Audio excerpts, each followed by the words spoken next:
Let's now answer this question here. It says a least squared line is to be fitted to the data so that the number of finishes can be predicted from the number of starters. The equation of this least squared line is this right here.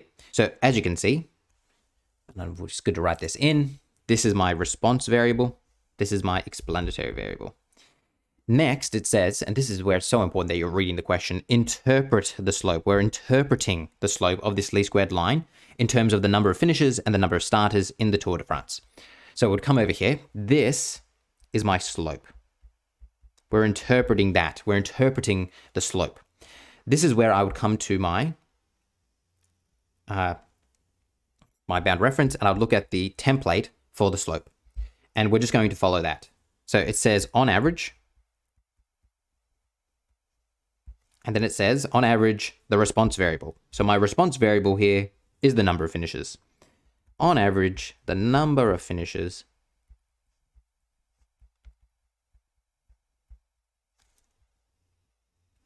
increases or decreases.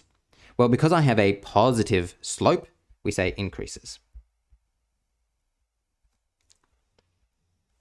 By the gradient, so increases by, now my gradient here is 0.3648. Then it says unit of the response variable. Now this kind of comes to the point where if you were to follow this template exactly for this particular example, I feel that the language becomes a little bit clunky. For the vast majority of instances you're going to come across, the template is going to give you your perfect response for it. But for this, if I was to follow the template exactly, I would end up with this. On average, the number of finishes increases by 0.3648 runners for every extra runner of the number of starters. I mean, I'm just following it too literally here. So I'm following it very literally, which in most cases will be fine, but in some cases you'll end up with a clunky sentence. So it's really important that you understand what you're doing so you don't end up with a clunky sentence.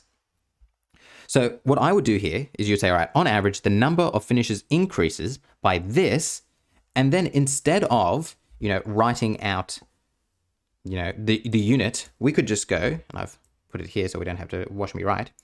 On average, the number of finishes increases by 0.3648 for each increase of 1 in the number of starters.